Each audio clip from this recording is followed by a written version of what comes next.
ഹരിശ്രീ ഗണപതയേ നമ. അവിഘ്നമസ്തു. ഓം ഗുരുബ്രഹ്മ ഗുരുർവിഷ്ണു ഗുരുർദേവോ മഹേശ്വര ഗുരു സാക്ഷാത് പരബ്രഹ്മ തസ്മൈ ശ്രീ ഗുരവേ നമ. എല്ലാ ഭക്തമക്കൾക്കും എൻ്റെ വിനിതമായ പ്രണാമം.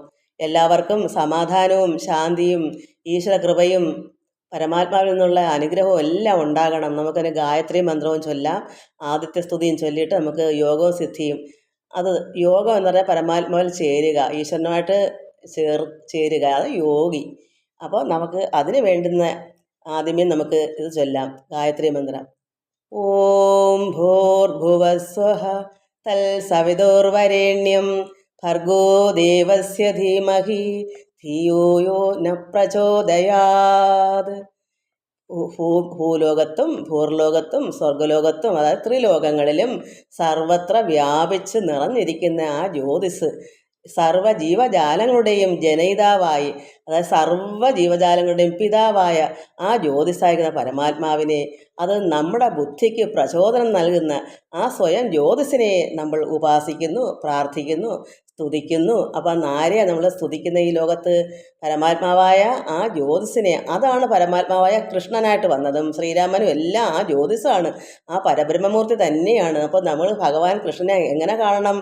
ആ ജഗദീശ്വരനായിരിക്കുന്ന ലോകപിതാവായിരിക്കുന്ന ആ പരമാത്മാവായ പരബ്രഹ്മമൂർത്തിയാണെന്നും അത് ജ്യോതിസാണ്, അത് ചൈതന്യമാണ്. അതാണ് അവതാരം എടുത്തത്.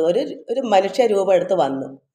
ഏത് രൂപത്തിലും വരാം. നമുക്ക് മനസ്സിലാകണമെങ്കിൽ മനുഷ്യനായിട്ട് വന്നല്ലേ പറ്റൂ. അതുകൊണ്ട് നമുക്ക് ഈ ഭൂമിയിൽ ദുരിതങ്ങളായി നമ്മൾ കഷ്ടപ്പെടുന്നത് കണ്ട് ഭഗവാൻ പരമാത്മാവായ ആ ജ്യോതിസ് സർവ്വ ജീവജാലങ്ങളുടെയും പിതാവായ ദൈവം അവതാരം എടുത്തതാണ്.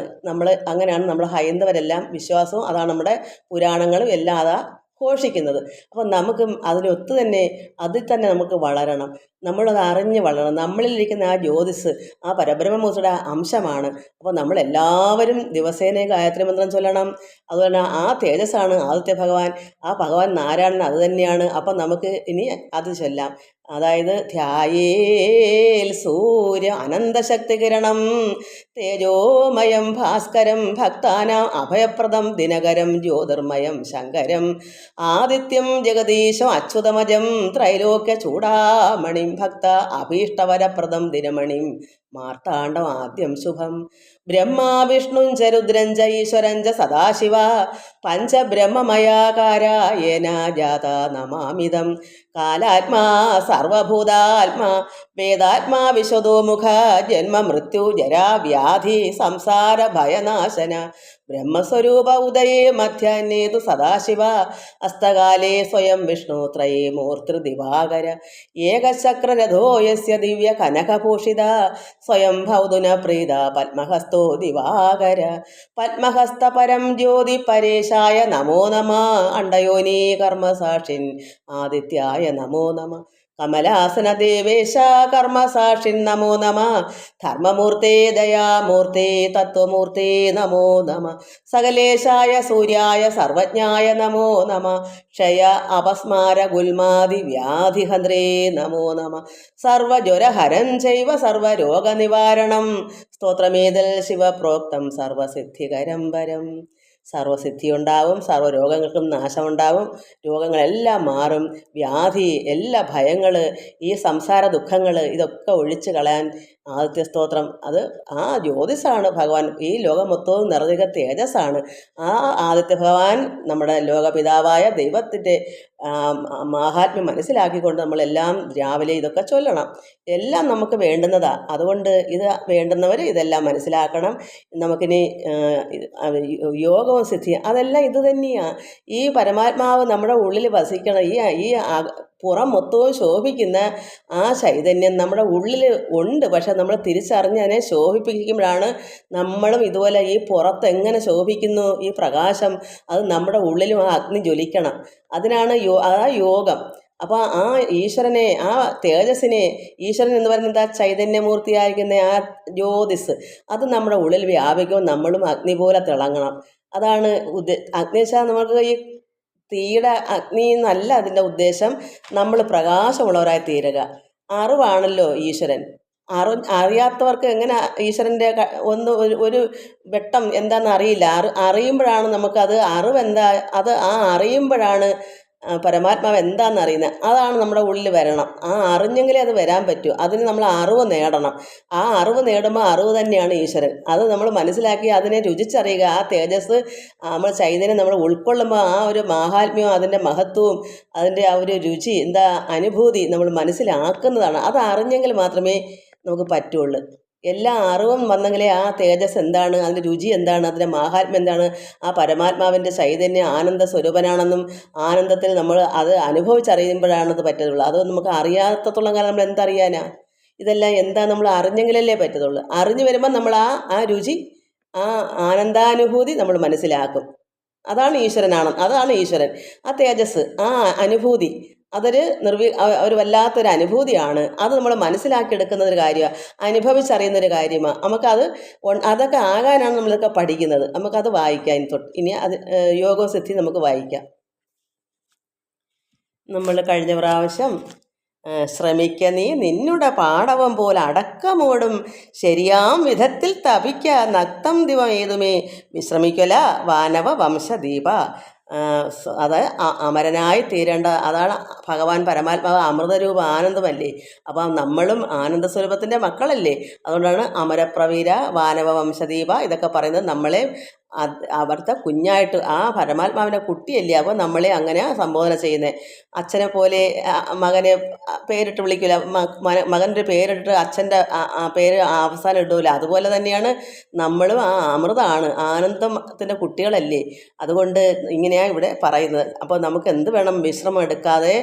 ഇന്ന് ഒരുപാട് മക്കൾ വേണമെന്ന് തോന്നും, പക്ഷേ എന്നും വിചാരിക്കുക ഇതൊക്കെ മുന്നോട്ട് പോകണം, ഭഗവാനോട് അത്രയ്ക്ക് അടുക്കണം എന്ന്. പക്ഷേ 1-2 ദിവസം അടുത്ത് വരുമ്പം പിന്നെ 2-3 ദിവസം അങ്ങ് ഒഴിവാണ്, മുടക്കം വരുത്തും. അതാണ് മുന്നോട്ട് പോകാൻ പറ്റാത്തത്. പക്ഷേ അതുകൊണ്ട് ഇവിടെ എന്താ പറയുക? വിശ്രമം എടുക്കരുതെന്നാ. ലക്ഷ്യസ്ഥാനത്ത് എത്തിയ പിന്നെ ഇപ്പം ഞാൻ വിശ്രമിക്കുന്നത് എങ്ങനെയാണ്? അതെനിക്ക് കുട്ടിനാളിൽ എടുത്തത് കൊണ്ട് എനിക്ക് 30-35 വയസ്സിലും ഒക്കെ അതിഭയങ്കരമായ ഒരു ഞാൻ പലപ്പോഴും പറഞ്ഞിട്ടുണ്ടല്ലോ, അതുകൊണ്ട് ഇനി അതിനെപ്പറ്റി പറയണ്ടല്ലോ. അങ്ങനെ കിട്ടിയതിൻ്റെ പേരിലും എനിക്ക് പിന്നെ ദാഹം തീർന്നു. അതുകൊണ്ട് പിന്നെ എനിക്ക് ദാഹമില്ല. ദാഹം ഉണ്ടെങ്കിലല്ലേ പിന്നെ വെപ്രാളം അടങ്ങിയാൽ പിന്നെ നമുക്ക് പാടില്ല. പിന്നെ അപ്പോൾ ഇപ്പോൾ എനിക്ക് വിശ്രമമാണ്. ഇപ്പോൾ അതുകൊണ്ട് മക്കൾക്കൊക്കെ പറഞ്ഞു തരാനെങ്കിലും പറ്റുന്നു. അതെന്താ വിശ്രമം? അതെനിക്ക് കിട്ടിയില്ലെങ്കിൽ ഞാൻ ഇപ്പോഴും വിശ്രമിക്കാൻ പറ്റുമോ? അപ്പം നമ്മൾ നേടിയെടുത്താൽ നമ്മൾ ലക്ഷ്യസ്ഥാനത്ത് എത്തിയാൽ നമുക്ക് പിന്നെ വിശ്രമം തന്നെയാണ്. പിന്നെ ആർക്കെങ്കിലും കൊടുക്കുക ചെയ്യുക. അതുകൊണ്ട് അത് ലക്ഷ്യസ്ഥാനത്ത് എത്തുന്നവരെ നമ്മൾ വിശ്രമിച്ചു. അതൊരു ആർത്തി തന്നെ വേണം, അല്ലെങ്കിൽ നടക്കത്തില്ല.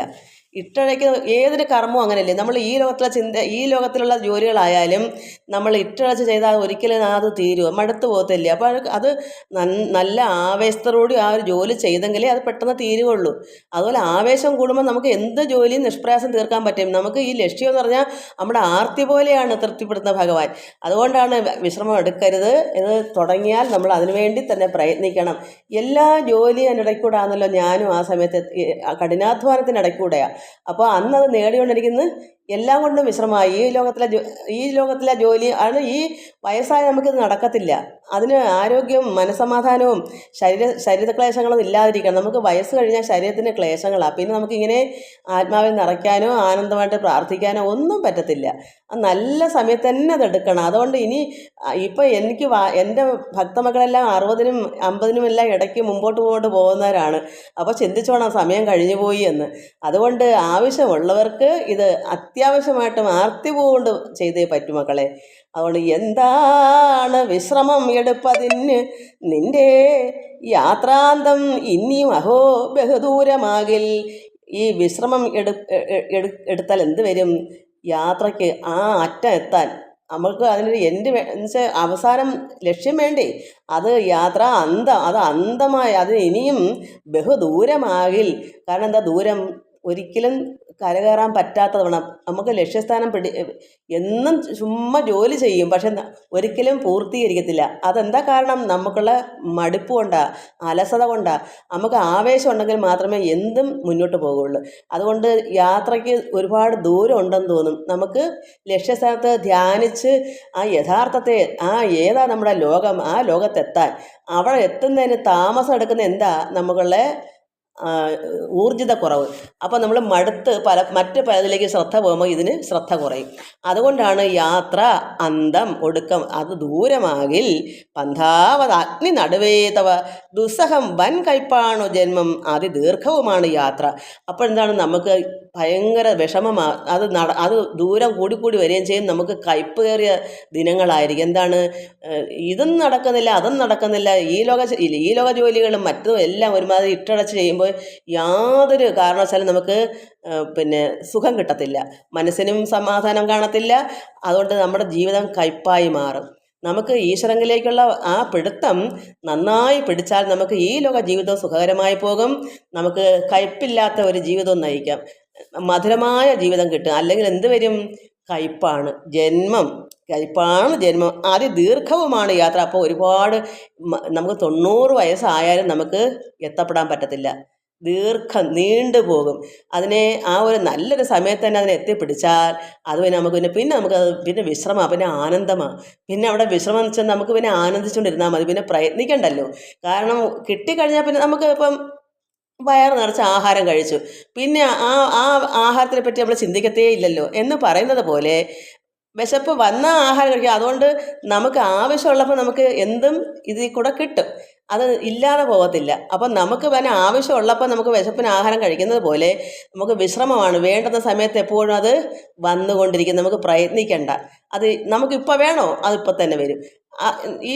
ഈ കാര്യം പറയുമ്പോൾ കൃപ ആ ജ്യോതിസ് നമ്മളിലേക്ക് ഇങ്ങനെ ഒഴുകിക്കൊണ്ടേ ഇരിക്കുന്നുണ്ട്. എന്താ കാരണം, നമുക്ക് വേണ്ടുമ്പോഴെല്ലാം ഉണ്ട്, നമ്മുടെ ഉള്ളിൽ തന്നെ ഉണ്ട്. നമുക്ക് വിശ്രമം എന്നുള്ളത് ആർക്കെങ്കിലും പിന്നെ നമുക്ക് നിറഞ്ഞു കഴിഞ്ഞാൽ നമുക്ക് ഒരാൾക്ക് എന്തുണ്ടെങ്കിലും ഈ ലോകത്തുള്ള സർവ്വകാര്യം നമുക്ക് അധികം ഉണ്ടെങ്കിൽ നമുക്ക് ആരെങ്കിലും കൊടുക്കുകയല്ലേ വേണ്ടേ. അതുപോലെ ആത്മീയമായ നിറവുള്ളവർക്കേ കൊടുക്കാനും പറ്റൂ. ആത്മീയമായി വയറ് നിറച്ച് ഉണ്ടവന് മാത്രമേ മറ്റുള്ളവർക്ക് ദാനമായിട്ട് അല്പം കൊടുക്കാൻ പറ്റുള്ളൂ. അല്പമോ വയറ് നിറച്ചോ കൊടുക്കാം. അതിനൊത്ത പരമാത്മാവിൻ്റെ കൃപ നമുക്ക് വരുമ്പോൾ നമുക്ക് ഇഷ്ടം പോലെ കൊടുക്കാൻ കാണും. മറ്റുള്ളവർ കൊടുക്കുക അവനെ ചെയ്യുന്നത്. അപ്പോൾ നമുക്ക് മറ്റ് അധ്വാനം എല്ലാം കുറഞ്ഞു പോയി. അതൊക്കെ നേരത്തെ സമ്പാദിച്ച് വച്ചു. അതുകൊണ്ട് വിശ്രമമാണ്. ഇപ്പം ഈ അന്നത്തെ കണക്കുള്ള ത്യാഗമോ ഒന്നും വേണ്ട. ഇപ്പം അന്നൊരു ആർത്തി വെമ്പൽ, ഇപ്പം സുഖം, ആനന്ദം. അത് നമുക്ക് മറ്റുള്ളവർ കൊടുക്കാനുള്ളൊരു ആനന്ദം, കൊടുക്കാനുള്ള ചിന്തയാണ്. ആര് വന്നാലും കൊടുക്കാം, അതാണ് സന്തോഷം, അതാണ് ആനന്ദം. അതിൽ കൂടി നമ്മൾ ആനന്ദം അനുഭവിക്കുന്നു. അതായി തീരുന്നതിനാണ് ഇത് നമ്മൾ പ്രയത്നിക്കണം. ഈ മടുത്തു പോകാതെ നമുക്ക് നമ്മുടെ ആ ദീർഘ യാത്രയ്ക്ക് ഈ ആത്മീയമായ ഈ അനുഭൂതി അനുഭവിക്കാൻ ഒരുപാട് ദൂരം ആയിപ്പോണം. നമ്മളെ മടുപ്പ് കൊണ്ടാണ്. അത് കൃത്യനിഷ്ഠ പോലെ ഭഗവാനിൽ അത്രത്തോളം പ്രേമമാകുന്ന ഭക്തിയിൽ ആരാധിച്ച് ആർത്തി കൊണ്ടെങ്കിൽ എനിക്ക് കിട്ടിയേ അടങ്ങും എന്നുള്ളൊരു വെപ്രാളവും ഒരു വേദനയും ഒരു ഉള്ളുവിളിയും നിലവിളിയും എല്ലാം ആയി ഒന്ന് പ്രയത്നിച്ച് നോക്കൂ. അപ്പോൾ നമുക്ക് എത്രയും പെട്ടെന്ന് ഈ ദൂരം കുറഞ്ഞു കിട്ടും. പെട്ടെന്ന് തന്നെ നമുക്ക് പരമാത്മാവിൽ അടുക്കാൻ പറ്റും, യോഗിയാകാൻ പറ്റും. അതുകൊണ്ടാണ് ഇത് വിളിച്ച് പറയുന്നത് ഇങ്ങനെ. അതാണ്, എന്താണ് വിശ്രമമെടുപ്പതിന് നിന്റെ യാത്ര അന്തം ഇനിയുമഹോ ബഹുദൂരമാകിൽ പന്ഥാവത് അഗ്നി നടുവേതവ ദുസ്സഹം വൻ കയ്പാണ് ജന്മം അതിദീർഘവുമാണ് യാത്ര. നമുക്ക് ഒരിക്കലും കരകയറാൻ പറ്റത്തില്ല, ദീർഘമായി പോകും. നീണ്ടു പോകുമ്പോൾ ഈ ജന്മം അവസാനിക്കും. പിന്നെയും അടുത്ത ജന്മം. അപ്പോഴും ഇതല്ലേ നമ്മുടെ പ്രവൃത്തി. കാരണം മടുപ്പ്, ഈശ്വരനെ ആരാധിക്കാനുള്ള മടുപ്പ്, കൃത്യനിഷ്ഠ മടുപ്പ്, പ്രേമമാകുന്ന ഭക്തിയിൽ മുഴുകാൻ മടുപ്പ്, ഇതൊക്കെ വായിച്ച് മനസ്സിലാക്കാനുള്ള മടുപ്പ്, അലസത. അങ്ങനെയുള്ളവർക്ക് അത്രമാത്രം പ്രയാസം, കയ്പേറിയ ജീവിതമായി പോകും. നമ്മുടെ ജീവിതം സുഖകരമായി മധുരമായി മാറണമെങ്കിൽ നമ്മൾ ഈശ്വരനെ അത്രത്തോളം മുറുകെ പിടിച്ച് നമ്മൾ അങ്ങനെ ആയിത്തീരുമ്പോഴാണ്, നമുക്കത് അനുഭവത്തിൽ വരുമ്പോഴാണ് നമുക്ക് സന്തോഷം കിട്ടുന്നതും ആനന്ദമാകുന്നതും മധുരമായി തീരുന്നതും. അത് നമ്മൾ തന്നെ വരുത്തിയേ പറ്റൂ. വെറുതെ ഒന്നും കിട്ടത്തില്ല. നമ്മൾ പ്രയത്നിച്ചെങ്കിൽ മാത്രമേ നമുക്ക് മധുരമായൊരു ജീവിതത്തിന് നമുക്കൊന്ന് അറിയാം. നമുക്ക് ജീവിതം തന്നെ മുമ്പോട്ട് പോകണമെങ്കിൽ നമ്മൾ അധ്വാനിച്ച് കഷ്ടപ്പെട്ടെങ്കിൽ മാത്രമേ നമ്മുടെ ജീവിതം സുഖകരമായി പോകുള്ളൂ. ഒരു ജോലിയും ചെയ്യാതെ കർമ്മങ്ങൾ ചെയ്യാതെ മടിച്ച് വീട്ടിൽ നമുക്ക് വയറിറച്ച് ആഹാരം കഴിക്കാൻ പറ്റുമോ? എത്ര നാൾ ആ രക്ഷകർത്താക്കളൊക്കെ തരുന്നത്? പിന്നെ നമ്മൾ തന്നെ അധ്വാനിക്കണ്ടേ? അപ്പം നമ്മൾ അധ്വാനിക്കാൻ പഠിക്കണ്ടേ കുട്ടിനാളിലെ?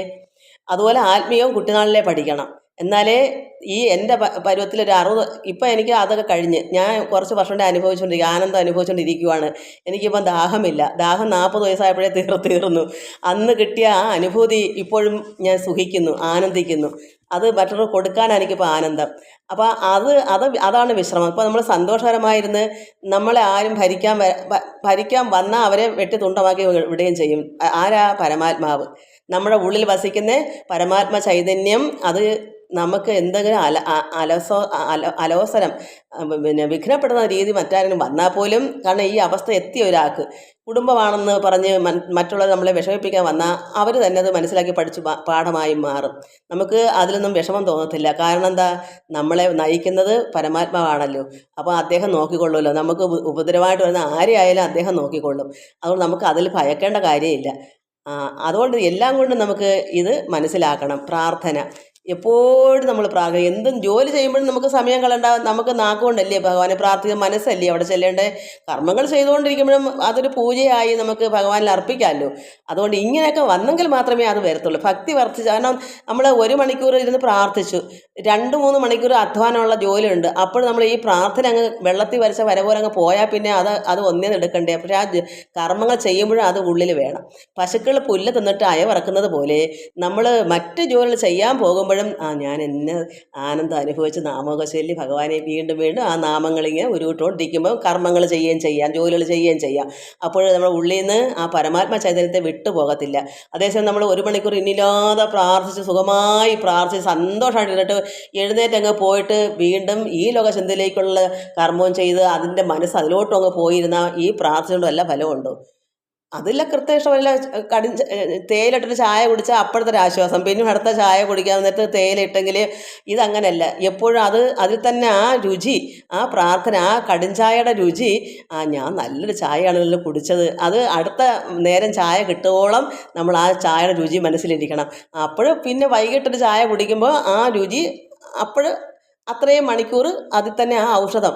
അതുപോലെ തന്നെയാണ് നമ്മൾ രാവിലെ നാമം ചൊല്ലിയാൽ ആ നാമത്തെ തന്നെ ലയിച്ച് വൈകുന്നേരമൊക്കെ അടുത്ത സന്ധ്യാസമയത്ത് പിന്നെ പ്രാർത്ഥന വരുവോളം ഇത് നമ്മുടെ ഉള്ളിൽ വേണം. അങ്ങനെയാണ് മുന്നോട്ട് പോകുന്നത്. അല്ലെങ്കിൽ താഴേക്ക് പോകും. ഇന്ന് പ്രാർത്ഥനകൾ നാളെ ഒത്തിരി കുറഞ്ഞു വരും. എന്താ കുറയുന്നത്? ആത്മീയമായ ആ ഉണർവ് കുറയും.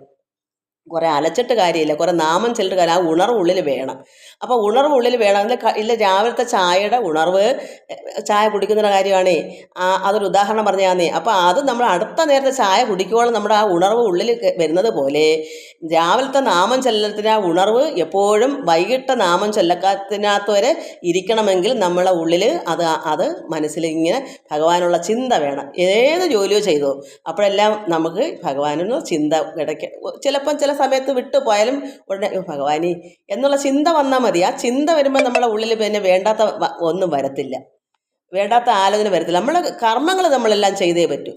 അപ്പോഴെല്ലാം ഭഗവാനെ തന്നെ ചിന്തിച്ചാൽ നമുക്ക് എന്ത് വരും? ആത്മീയമായ വളർച്ച മുമ്പോട്ട് വരും. അല്ലാതെ നമുക്ക് കിട്ടത്തില്ല. എപ്പോഴും പരമാത്മാവ് തന്നെ. അതിന് ഉദാഹരണം അതേ ഉള്ളൂ. പശുക്കൾ പുല്ല് തിന്നുന്നു, എവിടെയെങ്കിലും പോയി നിന്ന് അയവെട്ടുന്നു, വീണ്ടും അത് തീരുമ്പോൾ അടുത്ത പുല്ല് തിന്നുന്നു. അതുപോലെ തന്നെയാണ് നമുക്ക് ഇതും. ഇത്രയേ ഉള്ളൂ. ഇത് തന്നെയാണ് നമുക്ക് ആവശ്യം. നമുക്ക് പ്രായം കഴിഞ്ഞ് പോയാൽ പിന്നെ രക്ഷയില്ല, പിന്നെ ഒന്നും പറഞ്ഞിട്ട് കാര്യമില്ല. അപ്പോൾ നമുക്ക് ക്ഷീണം കൊണ്ട് നമുക്ക് അറിഞ്ഞല്ല പിന്നെ പ്രാർത്ഥിക്കുന്നത്, പേടിച്ചിട്ട് എന്തോ പ്രാർത്ഥിക്കുന്ന പോലെ. അതിനകത്ത് എന്താ അർത്ഥം? ഭഗവാൻ അറിയത്തോ കേൾക്കത്തോ എന്നൊക്കെ ഞാൻ അറിയുന്നില്ല, കേൾക്കത്തോലുമില്ല. ആത്മീയമായ നിറം ഉള്ളിൽ വന്നെങ്കിൽ മാത്രമല്ലേ ഈശ്വരൻ അറിയത്തുള്ളൂ. നമ്മുടെ ഉള്ളിൽ തന്നെയല്ലേ ഇരിക്കുന്നത്. ആ ഉള്ളം പ്രകാശിച്ച് തെളിഞ്ഞെങ്കിലല്ലേ ആ മാലിന്യങ്ങളെല്ലാം പോകണമെങ്കിൽ നമ്മുടെ ഉള്ളിൽ ഇഴിഞ്ഞിറങ്ങണ്ടേ. ഇഴിഞ്ഞിറങ്ങാത്തത്തോളം കാലം എങ്ങനെയാ ഭഗവാൻ അവിടെ ആ പ്രകാശം ഉദിപ്പിക്കുന്നത്? ആ പരമാത്മാവ് അവിടെ എങ്ങനെ ഉണരുന്നത്? അപ്പം നമ്മൾ ഉണർത്തണമെങ്കിൽ നമ്മളും ഇറങ്ങണം ഈ നാമങ്ങൾ. അതിന് പ്രായം ചെന്ന് ശരീരത്തിന് വയ്യാതെ വന്നാൽ നമുക്ക് നടക്കത്തില്ല, അങ്ങനെ ചെയ്യാൻ പറ്റത്തില്ല. അതുകൊണ്ട് നമുക്ക് ഈ കുട്ടിനാൾ തൊട്ടേ നമ്മൾ തുടങ്ങണം. എല്ലാ കാര്യങ്ങളും നിറവേറ്റി പോവുകയും ചെയ്യാം. ഈശ്വരൻ കൂടെ നമ്മളെ സഹായിക്കുകയും ചെയ്യും. അതല്ലേ രസം. ഈശ്വരനെ നമ്മൾ പിടിച്ചാൽ ഈശ്വരൻ തന്നെ നമ്മൾ നിന്നിരുന്നു കൊണ്ട് സർവ്വ ജോലിക്കും അടുക്കും ചിട്ടയുമായിട്ട് പെട്ടെന്ന് തീർക്കാനുള്ള ബുദ്ധി അതാണ് ഈ ഓം ഭൂർഭുവസ്വഹ അതിന് നമ്മുടെ ബുദ്ധിക്ക് പ്രചോദനം തരുന്ന ആ ജ്യോതിസിനെ നമ്മൾ വേണം. നമുക്ക് നമ്മുടെ ഉള്ളിലിരുന്ന് നമ്മളെ ബോധം ഉണർത്തി ഇതെന്താ ഇന്നിപ്പോൾ ചെയ്യേണ്ട കാര്യങ്ങൾ, അടുത്ത നേരം എന്താ, അങ്ങനെ കറക്റ്റിന് എടുത്തെടുത്ത് ചെയ്തുകൊണ്ടിരിക്കുമ്പോൾ പെട്ടെന്ന് ജോലി തീരും. എനിക്ക് അങ്ങനെ ആയിരുന്നു. ഒരു ജോലിയുടെ ഇടയ്ക്ക് ഒരു 10 ജോലി തീരും. അപ്പോൾ ചില എന്തെങ്ങനെ അറിയാമോ, ഒരു ജോലി ചെയ്ത് അത് തീർന്നിട്ട് അടുത്ത ജോലി തുടങ്ങും. ഇതങ്ങനെയല്ല, ഒരു ജോലി ചെയ്യുന്ന സമയം കൊണ്ട് എല്ലാം ഇടയ്ക്ക് ആ ജോലിയല്ല. അന്ന് ഇത്രയുള്ള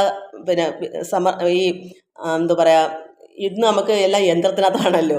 അന്ന് അങ്ങനെയും അല്ല. അന്ന് ഒരുപാട് കാര്യങ്ങളുള്ളൊരു കാലമാണ്. അപ്പോൾ എന്നിട്ട് പോലും എനിക്ക് ഭഗവാൻ കൂടെ നിന്ന് എന്നെ കൊണ്ട് അതെല്ലാം കറക്റ്റിന് കൃത്യനിഷ്ഠ പോലെ ചെയ്യിച്ചത് കൊണ്ട് ഭഗവാൻ കൂട്ട് നിൽക്കും. ഈശ്വരനെ ആരാധിക്കുന്നൊരു വ്യക്തിക്ക് ആ ഭക്തനെ ഭഗവാൻ സന്തോഷമായിട്ട് എന്ത് വന്നാലും വിടത്തില്ല. അത്രമാത്രം ഇങ്ങോട്ട് നമ്മളെ ഉണർത്തിക്കൊണ്ടിരിക്കും, ചെയ്തുകൊണ്ടിരിക്കും. അതാണ് ഈശ്വരൻ്റെ മാഹാത്മ്യം. ആ തേജസ്സിനെ, ആ ചൈതന്യത്തെ നമ്മൾ ഉപാസിക്കണം, എപ്പോഴും മനസ്സിൽ കണ്ടുകൊണ്ടിരിക്കണം. അതാണ് ഇതിൽ പറയുന്നത്. അല്ലെങ്കിൽ നമുക്ക് ബഹുദൂരമായി പോകുന്നത്, ദീർഘമായി നീണ്ടു പോകും നമുക്ക് ലക്ഷ്യസ്ഥാനത്തെത്താൻ. ഈ ജന്മം കൊണ്ട് നടന്നില്ല എന്നും വരും. എത്ര ജന്മം എടുത്താലും പിന്നെ അവസ്ഥ ഇതാണല്ലോ, നമുക്ക് ഈ ലോക ചിന്തയായിട്ട് വിട്ടുമാറാൻ പറ്റില്ല. എത്ര ജന്മം എടുത്തിട്ട് എന്താ കാര്യം? 100 ജന്മം എടുത്താലും നമുക്ക് നേടണമെങ്കിൽ നേടിയെടുത്തല്ലേ പറ്റും. ദുഃഖപ്രദം മനുജ ജന്മം അതിൻ്റെ ഭൂതി നിൽക്കുന്നതല്ല. കണ്ടോ, ദുഃഖപ്രദമാണ് ഈ മനുഷ്യജന്മം. കാരണം എന്താ, ഈ ലോകം അങ്ങനെ ദുഃഖമാണ്, ദുരിതമാണ്. സംസാര സാഗരം എന്നല്ലേ പറയുന്നത്. സാഗരം സമുദ്രം, സംസാരം ദുരിതം. അതായത് ഈ പ്രപഞ്ചം നമുക്ക് മായയാണ്, ഇതെല്ലാം നശിക്കുന്നതാണ്. അതിനുവേണ്ടി അതിൻ്റെ പുറകെ പോകുമ്പോൾ നമുക്ക് സമയം മെനക്കെടുന്നതല്ലാതെ വല്ല ഫലമുണ്ടോ? നമുക്ക് ജീവിതത്തിന് വേണ്ടുന്ന മാത്രം കർമ്മങ്ങൾ ചെയ്ത് എല്ലാം ആവശ്യമുണ്ട്, അതനുസരിച്ച് ചെയ്തിട്ട് അതിന് വേണ്ടുന്ന 24 മണിക്കൂറും കർമ്മം ചെയ്യണമെന്ന് ദൈവം പറഞ്ഞിട്ടുണ്ടോ? എന്നാലേ നമുക്ക് വയറിറക്കാൻ പറ്റത്തുള്ളൂ. നമുക്ക് ഏത് വഴിയാണ് നമ്മുടെ ജീവിതം മുന്നോട്ട് പോകണേ, ആ ഒരു വഴി കണ്ടുപിടിച്ചിട്ട് ആ ഒരു തൊഴിൽ എന്തുവായാലും നമുക്ക് എന്താ പറഞ്ഞേക്കുന്നത് അത് കൃത്യനിഷ്ഠയോടെ ചെയ്യുകയും വേണം, അത് അനുസരിച്ച് ജീവിക്കുകയും വേണം. ഈ ലോക ജീവിതം നമുക്ക് വേണ്ടാതിരിക്കത്തില്ല, എല്ലാം വേണം. അപ്പോൾ മനുഷ്യജന്മം എടുത്താൽ അതെന്താ, അതിൻ്റെ ഭൂതി നിൽക്കുന്ന, അതിൻ്റെ ആഗ്രഹം ഒരിക്കലും നിൽക്കത്തില്ല. നമ്മൾ ഈ ലോക ജീവിതത്തിൽ എത്രമാത്രം സുഖം വന്നാലും ഇന്ന് പരമാനന്ദമായിട്ട് അനുഭവിക്കുന്ന എല്ലാ സജ്ജീകരണവും നമുക്ക് ഉണ്ടെങ്കിലും നാളെ വിചാരിക്കാം അതിനപ്പുറത്ത് ഒന്നും കൂടെ വേണമെന്ന്. അതാണ് ഇതിൻ്റെ ആഗ്രഹം. ഒരിക്കലും മനുഷ്യജന്മം അങ്ങനെയാണ്, സംസാരം അങ്ങനെയാണ്. ഈ സംസാരം എന്ന് പറയുന്നത് അതാണ് രജോ ഗുണം. ഇതിങ്ങനെ വർദ്ധിച്ചുകൊണ്ടിരിക്കും. നമ്മളുടെ മനസ്സ് അടക്കാത്തുള്ള കാലം ഇത് പൊയ്ക്കൊണ്ടേയിരിക്കും. ഇന്ന് നമുക്ക് ടൂർ കാണാൻ, ഇന്ന് നമ്മൾ എവിടെ ഒരു ബോംബെക്കോ അല്ലെങ്കിൽ എവിടെയെങ്കിലും പോയി നാളെ ഇനി വന്നിറങ്ങിയിട്ട് എന്നാൽ ഇന്ന് നല്ല രസമുണ്ട്, നമുക്കിന്ന് വേറെ സ്ഥലത്ത് പോകാം, ഡൽഹിക്ക് പോകാം. ഇതിങ്ങനെ വർദ്ധിച്ച് പിന്നെ അവസാനം അന്യ രാജ്യങ്ങൾ വരെ ആവും. ഇന്ത്യ കഴിഞ്ഞിട്ട് പിന്നെ ഇങ്ങനെ ഇതൊരു ഉദാഹരണം. അതുപോലെയാണ് ഈ ലോകത്തെ സർവ്വ കാര്യങ്ങളും. അതുകൊണ്ട് ഒരിക്കലും ആഗ്രഹം നിൽക്കരുത്. അതാണ് പറയുന്നത് ദുഃഖപ്രദം മനുജജന്മം. അതായത് ദുഃഖപ്രദമാണ് മനുഷ്യൻ്റെ ജന്മം, അതിൻ്റെ ഭൂതി നിൽക്കുന്നതല്ല, ഒരിക്കൽ നിൽക്കത്തില്ല. നമ്മൾ തുടങ്ങിയ ഒരു തുടക്കമാണ്. അതിനെ മനസ്സിനെ കടിഞ്ഞാനിട്ട് പിടിച്ച് നിർത്തിയെങ്കിലല്ലാതെ എന്തിനാ അവിടെയൊക്കെ പോകുന്നത്? എവിടെ ആയാലും എന്താ, എല്ലാം ഈ ലോകത്ത് എന്തെല്ലാം നമ്മുടെ മനസ്സുകൊണ്ട് വിചാരിച്ചാൽ പോരെ? ഇതൊക്കെ കണ്ടിട്ട് എന്താ കാര്യമല്ലേ തന്നെ? ഇതൊക്കെ നമ്മുടെ ഉള്ളിൽ തന്നെ ഉള്ളത് നമുക്ക് കണ്ടാൽ പിന്നെ ഇതൊന്നും നമ്മുടെ ശരീരത്തിലിരിക്കുന്ന നമ്മുടെ ശരീരം ക്ഷേത്രമാണ്. ആ ക്ഷേത്രത്തിൻ്റെ ആനന്ദം അനുഭവിച്ച് കിട്ടിയാൽ പിന്നെ ഈ ലോകത്തുള്ള ഒന്നും തന്നെ നന്മയായിട്ട് തോന്നത്തില്ല, രുചിയായിട്ട് തോന്നത്തില്ല. പിന്നെ അവിടെയൊക്കെ പോകണമെന്ന് തോന്നുന്നു. എനിക്കെന്താ എങ്ങും പോകണം തോന്നാത്തത്? എല്ലാവരും എവിടെല്ലാം ടൂറിനും അവിടെയൊക്കെ പോയി, ഞാൻ എങ്ങും പോയിട്ടില്ല. എനിക്കിട്ട് കാണുകയും വേണ്ട, എനിക്കിട്ട് ഇഷ്ടവുമല്ല. എനിക്ക് ആനന്ദം അനുഭവിച്ച് ഇവിടെ എവിടെയെങ്കിലും ഒരു മൂലയിൽ ഇങ്ങനെ ഇരിക്കുന്നതാണ് ഇഷ്ടം. സന്തോഷമായിട്ട് നമുക്ക് സന്തോഷമല്ലേ വേണ്ടത്? അതുകൊണ്ട് നിൽക്കുന്നതല്ല ഈ ഭൂതി, ഒരിക്കലും അത് അവസാനിക്കുന്നതല്ല. അതുകൊണ്ട് ഇതെന്താ, കൃമി ഭോജന വസ്തു ഗാത്രം ശരീരം. ഈ ശരീരം ഭോജനങ്ങളും കൃമി കൊണ്ട് നിറഞ്ഞതാണ്. ഇപ്പം എന്തൊക്കെയാ ഒന്ന് ആലോചിച്ച് നോക്കുക. നമുക്ക് ആഹാരം കഴിക്കുന്നതിന് ഏതൊക്കെ രീതിയിലാണ്, ഒരു കടയിലോട്ട് കയറുമ്പോൾ അറിയാം എന്തെല്ലാം രീതിയിലാണ് അവിടെ കാട്ടിക്കൂട്ടി വെക്കുന്നത്. ഇതെല്ലാം അങ്ങനെ ഭോജനം വെച്ചാൽ ശരീരത്തിൻ്റെ ഇന്ദ്രിയങ്ങൾക്ക് എന്തൊക്കെ ആവശ്യമുണ്ട്, അതല്ല ആഹാരം മാത്രമല്ലല്ലോ ആവശ്യങ്ങൾ. ഓരോരോ ഇന്ദ്രിയങ്ങൾക്ക് ഓരോരോ ആവശ്യങ്ങളുണ്ട്. ഇതൊക്കെയാണ് ഇന്നത്തെ ഈ ശരീരത്തിനെ കൊണ്ടുള്ള കാര്യങ്ങൾ. കൃമി ഭോജന വസ്തു ഗാത്രം, കൃമിയും ഒക്കെ നിറഞ്ഞ് ദുർഗന്ധം പിടിച്ച ഈ ശരീരമാണ്. ഉൽക്ഷിപ്ത തപ്ത നളിക അസ്ത്രമിതം പ്രപഞ്ചഗോളം ജ്വലിച്ചു തിരിയുന്നു സദാവി മുമ്പിൽ. എന്നാലോ ഇങ്ങനെയുള്ള ഗാത്രത്തെ നമ്മൾ ചിന്തിക്കാതെ ഉൽക്ഷിപ്ത തപ്ത നളിക അസ്ത്രമിതം, നമ്മൾ ആനന്ദമായിരിക്കുന്ന ആ നളികാസ്ത്രം, അത് നമ്മൾ ഈശ്വരനിൽ തന്നെ നമ്മൾ ലയിച്ച് കഴിയുമ്പോൾ ഈ ഗാത്രം ഇങ്ങനെയുള്ള ഗാത്രമാണ്, ഇത് നാറുന്ന തോൽപാത്രമാണ്, ഇത് കൃമി കീടങ്ങളൊക്കെ ഉള്ള ഭോജനം നിറഞ്ഞയാണ് ഈ ശരീരം, മാംസവും മജ്ജയും രക്തമൊക്കെ ഉള്ളതാണ്. ഇങ്ങനെയുള്ള ചിന്തിച്ചിട്ട് നമ്മൾ പരമാത്മാവിൽ ലയിച്ച് ആ ഒരു ആനന്ദ സ്വരൂപമായിരിക്കുന്ന ആ താമര പോലിരിക്കുന്ന ആ ഒരു ഉള്ളിൽ നമ്മൾ കാണുമ്പോൾ എന്ത് വരും? പ്രപഞ്ചഗോളം ജ്വലിച്ചു തിരിയുന്നു സദാപി മുമ്പിൽ. അപ്പോൾ ആ പ്രപഞ്ചം ഇങ്ങനെ ഈ നശിച്ച ലോകത്ത് നമ്മൾ ഈശ്വരനിൽ നിന്നുള്ള ചിന്ത നമുക്ക് ഉദിച്ച് വന്നാൽ നമുക്ക് നമ്മുടെ മുമ്പിൽ വരും ഈ പ്രപഞ്ചഗോളം തിരിഞ്ഞു വരും.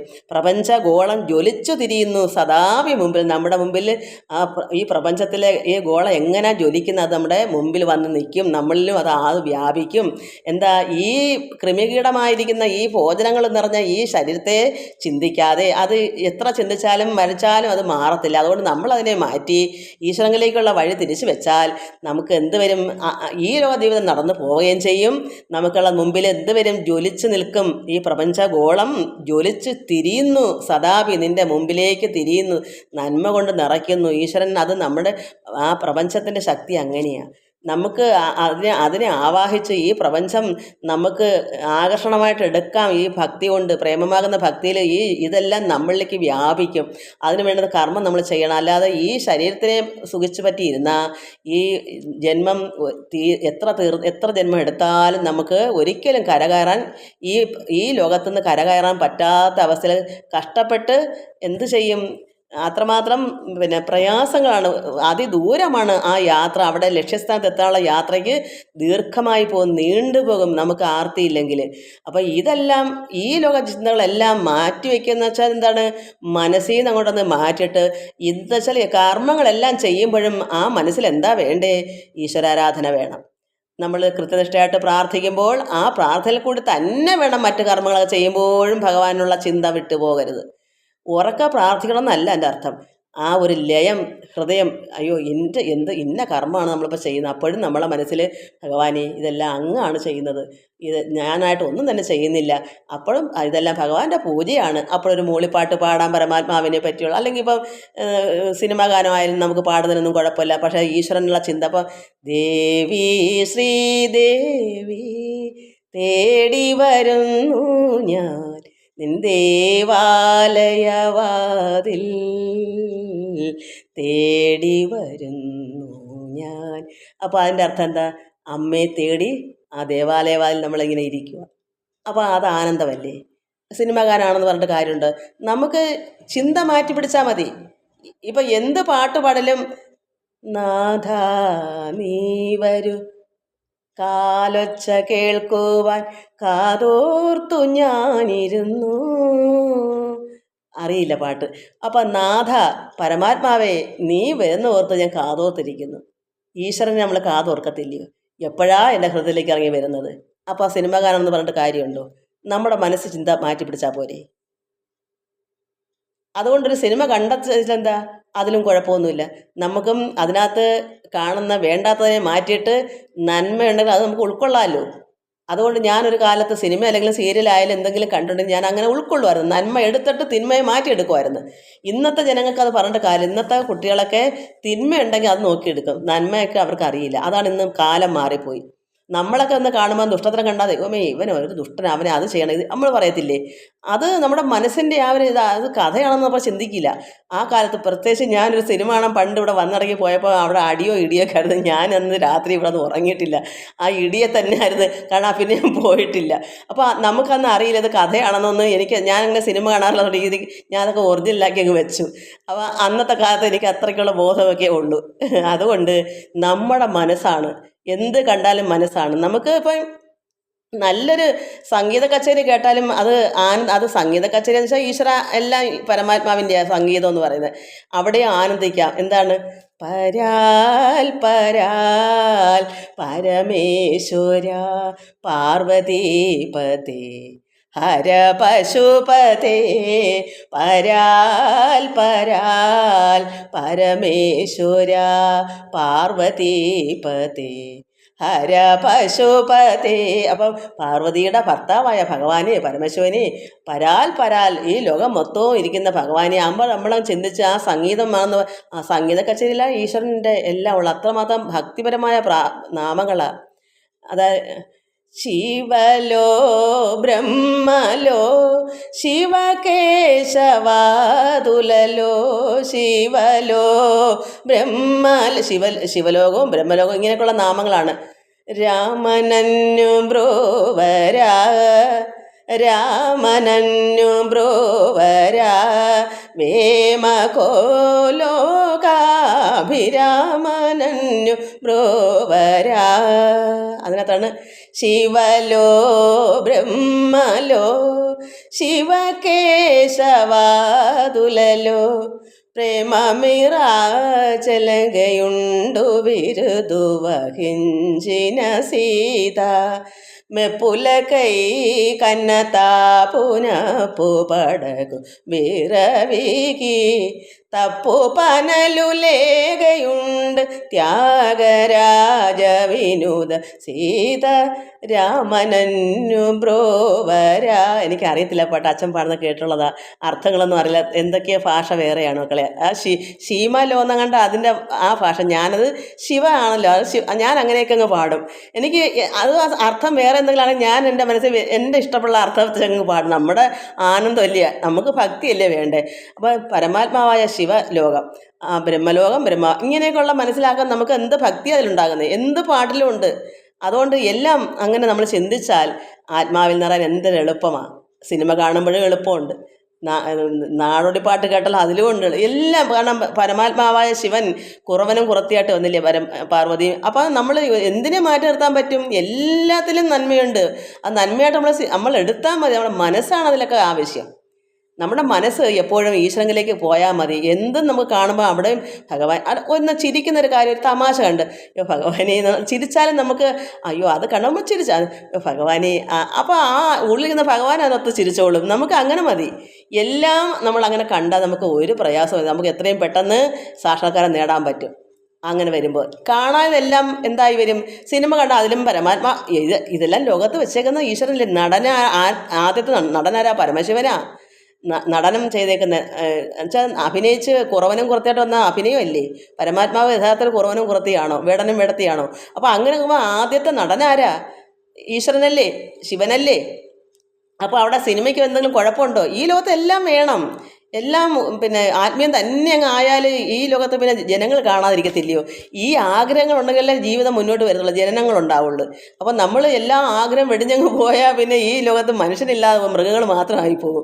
അതുകൊണ്ട് ഇതിലേക്ക് ലക്ഷത്തിൽ 1-2 മാത്രമേ ഇങ്ങനെ മോക്ഷം നേടി പോവുള്ളൂ, അല്ല എല്ലാവരൊന്നും പോകത്തില്ല. നമ്മൾ ഒരുപാട് ജന്മം എടുത്തെടുത്ത് വരുന്നതിനാണ് ഇപ്പോഴേ കുറച്ചേ ചെയ്യണമെന്ന് പറയുന്നത്. കഴിഞ്ഞ ജന്മങ്ങൾ ചെയ്തതിൻ്റെ ബാലയ്ക്കാണല്ലോ ഈ പ്രാവശ്യം വരുന്നത്. അതുകൊണ്ട് നമ്മൾ എല്ലാ ജന്മവും ദുഷ്പ്രവൃത്തി ചെയ്ത് നമ്മൾ മനുഷ്യജന്മത്തിൽ മാറി വല്ല കീടവോ കൃമിയോ ദുഷ്ടജന്തുക്കളൊക്കെ ആയി മാറിപ്പോവും. അതുകൊണ്ട് മനുഷ്യജന്മം എടുക്കുമ്പോൾ കണിശമായിട്ട് നന്മ തന്നെ പ്രവർത്തിക്കണം, ഇല്ലെങ്കിൽ നമ്മൾ തിരിച്ച് വേറെ ഈച്ചയോ പൂച്ചയോ ഒക്കെ ആയിട്ട് പോകും. അത് പാടില്ല. ഒരു ജന്മം കിട്ടുന്ന സുഹൃതം എന്ന് കരുതി നന്മ തന്നെ ചെയ്യണം. അപ്പോൾ അടുത്ത ജന്മം വീണ്ടും നല്ലൊരു ഭവനത്തിൽ, നല്ലൊരു യോനിയിൽ എന്ന് പറഞ്ഞാൽ നല്ലൊരു അമ്മയുടെ അച്ഛൻ്റെയും നല്ലൊരു കുട്ടിയായിട്ട് നമുക്ക് ജനനം. അപ്പോൾ ഒത്തിരികൂടെ അറിഞ്ഞറിഞ്ഞ് വരാം. ഞാൻ എൻ്റെ അനുഭവം കൊണ്ട് പറഞ്ഞത്. അതുകൊണ്ട് എനിക്ക് കഴിഞ്ഞ ജന്മം എന്തൊക്കെ നന്മ ചെയ്തുകൊണ്ട് എൻ്റെ അച്ഛനും അമ്മയും ഒരു അവരുടെ ജീവിതത്തിൽ വന്നതുകൊണ്ടല്ലയോ എവിടെയോ കിടന്ന ഞാനാണ്. അതിനുമുമ്പ് ഏതോ അച്ഛൻ്റെ അമ്മയുടെ മകനോ മകളോ ആയിരുന്നു കാണും. അപ്പം വേറൊരു അമ്മയും അച്ഛനായി. അപ്പം നമുക്ക് ഈ മോക്ഷം ലഭിക്കുന്നതിനാകുമ്പോൾ എത്ര അച്ഛനും അമ്മമാരും വരും, നമ്മൾ അറിയുന്നില്ലെന്നല്ലേ ഉള്ളൂ. ഓരോ ജന്മങ്ങളും ഓരോരോ അച്ഛനും അമ്മയും ആയിരിക്കും. അതുകൊണ്ട് ഇതൊക്കെ നമ്മൾ മനസ്സിലാക്കി മുന്നോട്ട് പോയാൽ ഈശ്വരനെ അറിയാനും ആ ഈശ്വരയുടെ സ്നേഹം വർദ്ധിച്ച് നമുക്കും പരമാത്മാവിൽ ലയിക്കാൻ, ആനന്ദം അനുഭവിക്കാൻ അതാണ് സാക്ഷാത്കാരം. ഈ ലോകത്തിലുള്ള സർവ്വ ജീവജാലങ്ങളും പരമാത്മാവാണ്, ഞാനായവനാണെന്ന്. എന്നിലുണ്ടൊരു ഞാൻ. അകത്താരാന്ന് പുറത്തുനിന്നവൻ ചോദിക്കുമ്പോൾ ഞാനാന്നാ ഉത്തരം പറയുന്നത്. അപ്പോൾ അകത്തിരുന്ന ആൾ ചോദിക്കുന്നത് പുറത്താരാ? ഞാനാ. അപ്പോൾ പുറത്തുനിന്ന ആൾ ഞാനാ, അകത്തിരുന്ന ആൾ ഉത്തരം പറഞ്ഞാൽ ഞാനാ. അങ്ങോട്ടും ഇങ്ങോട്ടും ചോദിച്ചപ്പോൾ ഞാനാ. അപ്പം ഞാനായി മാറണമല്ല, എന്നിലിരിക്കുന്ന ഞാൻ തന്നെയാണ് നിന്നിലും സർവ്വത്തിലും എന്ന് നമ്മൾ മനസ്സിലാക്കണം. എൻ്റെ ഉള്ളിൽ എൻ്റെ ഉള്ളിനകത്ത് ഈ ശരീരത്തിൻ്റെ വ്യക്തി അല്ലാത്ത ഒരു ഞാനുണ്ട്. ആ ഞാനാണ് പരമാത്മാവ്. ആ ഞാൻ സർവ്വത്തിലും കാണുക, എല്ലാത്തിലും ദർശിക്കുക ഞാനിനെ. അപ്പോൾ എന്നിലെ ഞാൻ തന്നെയാണ് സർവ്വത്തിലൊന്ന് മനസ്സിലാവും. ഞാനായിട്ടല്ലേ ഇതെല്ലാം ഉള്ളൂ, ഞാനല്ലാതെ എന്തെങ്കിലും ഉണ്ടോ കാണാൻ? ഈ ലോകത്തുള്ള സർവ്വവും ഞാനല്ലേ. അപ്പം ഞാൻ മാറി എന്തെങ്കിലും ഒന്ന് മാറ്റാൻ എനിക്ക് പറ്റുമോ? അതും ഞാൻ തന്നെ, ഇതും ഞാൻ തന്നെ, നീയും ഞാൻ തന്നെ, മറ്റതും ഞാൻ തന്നെ. ഈ കൃമി കീടവും സർവ്വതും ഞാൻ തന്നെയായി മാറുവാണ്. അതാണ് സാക്ഷാത്കാരം. അത് നമ്മൾ പരമാത്മാവിൽ അത്രമാത്രം ലയിച്ച് ആനന്ദം അനുഭവിച്ച് പ്രത്യക്ഷമായി എല്ലാം അനുഭവിച്ച് അറിയുമ്പോഴാണ് അത് ഉൾക്കൊള്ളാൻ കഴിയും. അതിനു മുമ്പ് നമുക്ക് പറയാൻ പറ്റും, പക്ഷേ ഉൾക്കൊള്ളാൻ കഴിയത്തില്ല. അത് ഉൾക്കൊള്ളുക എന്നതാണ് സാക്ഷാത്കാരം. നമ്മളെല്ലാത്തിലും ഞാനായി കാണണം. അത് ഞാനിവിടെ നാമത്തിലൊക്കെ അങ്ങനെ ഉണ്ട്. എല്ലാം ഞാനായി തന്നെ എനിക്ക് കണ്ടുകൊണ്ടിരിക്കുന്നു. അത് അങ്ങനെ തന്നെ ജീവിതം മൊത്തം പോകണം. ഞാൻ തന്നെയാണ് സർവ്വം എനിക്ക് തന്നെ മനസ്സിലായി അത് അങ്ങനെ തന്നെ ഇരിക്കണം. അത് മാറാൻ പാടില്ല. മറ്റൊരുത്തൻ്റെ വേദന എൻ്റെ വേദനയാണ്, ഞാനാണ് അതിലും. അപ്പോൾ അത് ഞാൻ തന്നെയാണ് വേദനിക്കുന്നത്. മറ്റവൻ്റെ സുഖം ഇപ്പോൾ രണ്ട് വ്യക്തികളാവുമല്ലോ ഞാനാണെങ്കിലും, അതിലും ഞാൻ ഇതിലും ഞാനാ. പക്ഷേ ആ ശരീരം ഈ ശരീരം രണ്ടല്ലേ. അപ്പോൾ ആ ശരീരത്തിൻ്റെ ദുഃഖമോ വേദന ഈ ശരീരത്തിലെ ഈ മനസ്സ് ചിന്തിക്കുന്ന എന്താ, അത് എൻ്റെ ദുഃഖമാണ് എന്നും നമ്മൾ ആ സന്തോഷവും നമ്മുടെ സന്തോഷമാണ്, മറ്റോ സുഖിക്കുന്നതും എൻ്റെ സുഖമാണ്. അപ്പം നമുക്കവിടെ അസൂയ ഉണ്ടാവുമോ? ഒരുതരം നന്മ കണ്ടപ്പോൾ അത് ഞാനല്ലേ ആ സുഖം അനുഭവിക്കുന്നത്, ആ ഞാനിപ്പോൾ നമുക്ക് എങ്ങനെ അസൂയ ഉണ്ടാവും, എങ്ങനെ കുശുമ്പുണ്ടാവും, എങ്ങനെ അവരെ നിന്ദിക്കാൻ തോന്നും, എങ്ങനെ അവരെ പള്ളു പറയാൻ തോന്നും. തെറ്റ് ചെയ്താൽ പള്ളു പറയണം, കാരണം അത് തെറ്റിനെ ശരിയാക്കി എടുക്കണമല്ലോ. അർഹതപ്പെട്ടവരെ, അല്ലാത്തവരെ ഇന്ന് നടക്കത്തില്ല. എല്ലാവരെയും ഒന്നായിട്ട് കണ്ടിട്ട് ആരെയും കയറി പള്ളു പറയാനും നോക്കത്തില്ല. നിങ്ങൾ എന്താ തെറ്റ് ചെയ്തെന്ന് ചോദിച്ചാൽ അവർ നമ്മളെ തലക്കിട്ട് അടിച്ചു തരും. അതുകൊണ്ട് മക്കൾ പോലും ഇന്ന് അടിക്കുന്ന കാലമാണ്. മക്കൾ തെറ്റ് ചെയ്താൽ പോലും നമുക്ക് പറയാൻ പറ്റാത്തൊരു കാലമാണ്. അതുകൊണ്ട് കഴിയുന്നതും തെറ്റ് തിരുത്താൻ പോകണ്ടെന്നാണ് ഞാൻ പറയുന്നത്. അന്ന് അങ്ങനെയാണ് വഴക്കുണ്ടാകുന്ന കുടുംബത്തെല്ലാം. ഇവിടെ മക്കളായാലും ഭർത്താവായാലും കാണിക്കുന്ന അത്രയും തെറ്റുകളാണ്. ഞാനത് പറയാമെങ്കിൽ അവിടെ അന്നേരം ഞാനാ കൊള്ളരാത്തവള്. കാരണം അവരെല്ലാവരും ഒരു പക്ഷക്കാരാവും. അവർ നോക്കുമ്പോൾ ഇതൊക്കെ ലോകത്ത് ഇങ്ങനെയൊക്കെ അല്ലയോ, അവരങ്ങനെയല്ലേ, ഉടനെ ഇവിടെ മുട്ടാതെ ഇന്നതുപോലെ അല്ലേ, അവരങ്ങനല്ലേ എന്നൊക്കെ നമ്മളാരില്ലേ നോക്കേണ്ടേ. മറ്റുള്ള കണ്ടാൽ നമ്മൾ പഠിക്കേണ്ടത്. നമ്മൾ നന്നാവാൻ നമ്മൾ തന്നെ നന്നായേ പറ്റും. മറ്റുള്ള നന്നായിട്ട് നമുക്ക് നന്നാവാൻ പറ്റുന്ന കാര്യമല്ല. അയാൾ ഇങ്ങനെയാണല്ലോ, അതുകൊണ്ട് എനിക്കും ഇങ്ങനെ ആയാൽ എന്താ എന്ന് ചോദിച്ചാൽ തെറ്റല്ലേ. ഇതൊക്കെയാണ് ഇന്നത്തെ ലോകത്തെ സംഭാഷണങ്ങൾ. മുട്ടാത്തർക്കം ചെയ്തങ്ങ് ജീവിച്ചേക്കും. അപ്പം നമുക്ക് ഒരു യഥാർത്ഥ ജ്ഞാനം അറിയാവുന്ന ഒരാളിന് അത് ഓപ്പോസിറ്റ് അല്ലേ. അതുകൊണ്ടാണ് രണ്ട് രീതിയിലുള്ള ജീവിതം ഒരു കുടുംബത്ത് വന്നാൽ എപ്പോഴും ലഹള തന്നെയായിരിക്കും. നമുക്ക് തിരുത്താൻ പറ്റത്തില്ല. അവർ തിരിയത്തില്ല. അങ്ങനെ അവരുടെ ജന്മം. അവർ തമോ ഗുണവും രജോ ഗുണമൊക്കെ എടുത്തവരാ. സാധ്യമാണെങ്കിൽ ഈ പറഞ്ഞ അനുഭവം തന്നെ അവർക്കും ഉണ്ടാവും. ശരിയാ അവർ പറയുന്നത്, ഇത് ഇന്നത് തന്നെയാണ്. ഇത് എങ്ങനെയാണെന്ന് വെച്ചാൽ ഞാനത് ചെയ്യുന്നത് ഇന്നത് ചെയ്തതോ അവർക്കാവാമോ, പിന്നെ ലോകത്തെല്ലാവരും അങ്ങനെ ഇരിക്കുകയില്ലേ എന്ന് പറഞ്ഞ് അവർക്ക് അങ്ങ് തിരിഞ്ഞേക്കും. അതുകൊണ്ട് നമുക്ക് അങ്ങനെയുള്ളവരെ മാറ്റി നിർത്തുക. അതാണ് ഞാൻ ഇന്ന് ചെയ്തേക്കുന്നത്. ഇങ്ങനെയുള്ളവരുടെ സഹകരണം എനിക്ക് ഒറ്റയ്ക്ക് തന്നെ മതി. കാരണം അല്ലെങ്കിൽ എന്നും നമുക്ക് അത് ഈശ്വരൻ തന്നെ നമ്മളെ മാറ്റി നിർത്തിക്കൊള്ളും, ഒറ്റയ്ക്കാക്കിക്കൊള്ളും. നമുക്ക് ഇഷ്ടപ്പെടത്തില്ല. നമ്മൾ എത്ര ജോലി സഹിക്കും, കണ്ടതും കേട്ടതും ഒക്കെ. സഹനം ഉണ്ടെന്ന് പറഞ്ഞാൽ സഹനം അവസാനം വരെ വരണ്ടേ. എപ്പോഴും ഇത് തന്നെയാണ് ഇവരുടെ എല്ലാം രീതികൾ. അതുകൊണ്ട് ഈശ്വരാനുഗ്രഹം നമുക്ക് കിട്ടുമ്പോൾ ഭഗവാൻ നമുക്ക് ഒരു വഴി കണ്ടുവയ്ക്കും. അത് എങ്ങനെയാണെന്ന് ഭഗവാൻ തീരുമാനിക്കും. നമ്മളൊന്നും അറിയണ്ട. അവിടുന്ന് തീരുമാനിച്ചോളൂ നമ്മൾ എങ്ങനെ, എവിടെ കിടന്ന് മരിക്കണം, എവിടെ ജീവിക്കണം, എന്ത് കഴിക്കണം, എങ്ങനെ നടക്കണം, എങ്ങനെ ഇരിക്കണം, എങ്ങനെ കിടക്കണം, ഇതെല്ലാം അദ്ദേഹം തീരുമാനിക്കുന്നത്. എന്ത് ഞാൻ കുടിക്കണം, ഇതൊക്കെ പരമാത്മാവിനെ അങ്ങ് വിട്ടു നമ്മളെല്ലാം അങ്ങ് അർപ്പിച്ചവർ. നമ്മളെ കാര്യം നമ്മൾ എന്തിനും ദുഃഖിക്കണം. നമ്മളെ നോക്കാൻ ഒരുത്തനുണ്ടെങ്കിൽ നമ്മൾ എന്തിനാണ് വിഷമിക്കുന്നത്. അത് മാത്രം മുറുകെ പിടിക്കാനാണ് ഞാൻ എല്ലാ മക്കളോടും പറയുന്നത്. ഇന്നത്തെ കാലവും അങ്ങനെയാണ്. ആരും നമ്പിയണ്ട. ഒരുത്തരും നമ്മളെ നോക്കുമെന്ന് ഒരുത്തരും വിചാരിക്കേണ്ട. നടക്കാത്ത കാര്യം. അതുകൊണ്ടൊന്നും എല്ലാ മക്കളും ഞാൻ അനുഭവിക്കുന്ന കണക്ക് എനിക്കും അങ്ങനെ ഒരു വേദന ഉണ്ടാവാതിരിക്കണം. അതുപോലെ എല്ലാ മക്കൾക്കും അത് ഉണ്ടാവാതിരിക്കണം. അവരവർ തന്നെ സ്വന്തം കാലിൽ നിൽക്കാൻ ഒരു അസുഖം പോലും വന്നാൽ ഭഗവാനെ എനിക്ക് ഒരു രോഗം ഉണ്ടാവാതിരിക്കാനാണ് നമ്മൾ പ്രാർത്ഥന എന്നും അങ്ങനെ ചെയ്യുന്നത്. അപ്പോൾ രോഗങ്ങളുണ്ടെങ്കിൽ പോലും എണീറ്റ് നടന്ന് ഒരു ഗ്ലാസ് വെള്ളം തിളപ്പിച്ച് കുടിക്കുന്നവരെ നമ്മൾ ജീവിച്ചാൽ മതി. അത് കഴിയുമ്പോൾ ഭഗവാനെ ഇവിടുന്ന് ഈ ഭൂമിയിൽ നിന്ന് അങ്ങ് വിളിച്ചേക്കണേ നമുക്ക് പ്രാർത്ഥിക്കണം. അത്രയേ ഉള്ളൂ. ആർക്കും നമ്മളൊരു ഉപദ്രവം ആകണ്ട. നമുക്ക് വേണ്ടി ആരും ഉപദ്രവം ഉണ്ടാക്കുകയും വേണ്ട. അതാണ് പ്രാർത്ഥന. എന്നാൽ ചോദിക്കും നമ്മുടെ കർമ്മദോഷം എങ്ങനെ നമുക്ക് അറിയില്ലല്ലോ. അങ്ങനെ കൂടെ ഉണ്ട്. നമ്മൾ എന്തൊക്കെയാണ് ചെയ്ത് കൂട്ടിച്ചെന്ന് നമുക്ക് അറിയത്തില്ല. അതിന് പശ്ചാത്താപം കൊണ്ട് എല്ലാ പാപവും മാറും. അതിന് കണ്ണുനീരൊഴുകിയുള്ള പ്രാർത്ഥന ഏത് പാപവും മാറും. അത്രയും മതി. എല്ലാവർക്കും നമസ്കാരം. അതുകൊണ്ട് നമുക്കും നമ്മുടെ ചുറ്റിനും നമ്മുടെ ഉള്ളത്തിലും ജ്വലിക്കണം പ്രകാശം. അതിനാണ് നമ്മൾ ഇതെല്ലാം ഇത് പഠിച്ചെങ്കിലേ നമ്മൾ അങ്ങനെ ആവുള്ളൂ. ഇത് വേണ്ടത് മക്കൾക്ക് വേണ്ടിയാണ്. ആർക്കായാലും ഇതെടുക്കാം. എനിക്ക് ആളിനെ അറിയില്ലല്ലോ. ഞാനിവിടെ എൻ്റെ അടുത്ത് ആളില്ലല്ലോ. ഓരോ മക്കൾ വിളിക്കുന്നു. ആ മക്കൾക്കോ ഇവിടെ വിളിക്കാത്ത, കാരണം എൻ്റെ പ്രായമുള്ള മക്കളൊക്കെ ഇത് കാണുന്നത്. അവർക്ക് മൊബൈലിൽ കമൻസ് ചെയ്യാൻ അറിയില്ല. ആരെങ്കിലും അടുത്ത് കൊടുത്താലേ പറ്റൂ. ഇങ്ങനെയൊക്കെയുള്ള എനിക്കും അങ്ങനെ അവസ്ഥയുണ്ട്. ഇപ്പോഴാണ് ഇതൊക്കെ ഇത്രയെങ്കിലൊക്കെ പഠിച്ചെടുത്തത്. അതുകൊണ്ട് എല്ലാവർക്കും നമസ്കാരം. ഈശ്വരനെ അങ്ങേയറ്റം ആരാധിക്കുക, സ്തുതിക്കുക. നമ്മളും ഈശ്വരനായി മാറുക. ഞാനായവൻ ഞാനാകുന്നു, അങ്ങനെ ആവുക. എല്ലാവർക്കും നമസ്കാരം. ഹരി ഓം, ഹരി ഓം, ഹരി ഓം.